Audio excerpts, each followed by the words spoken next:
given to equation. Ito, equation 1 and 2.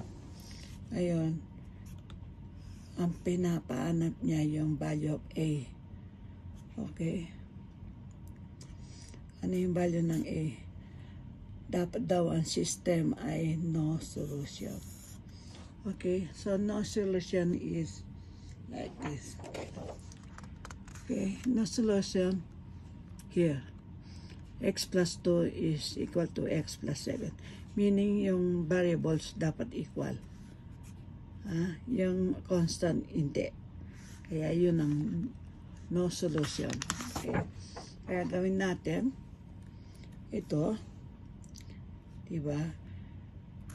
AX plus 2Y.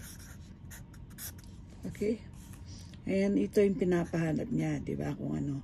Ngayon, yung pangalawa, negative 3x yan, no? Plus y. O, anong ginawa mo para ito mag-equal? Nag-multiply ka ng 2. Okay? Kaya ito, i-multiply mo din ng 2. Kaya magiging 6x plus 2y. Diba? Yan, magkamukha niya. Ngayon, kapag ito equal siya dito, ano yung x? Ano yung a mo?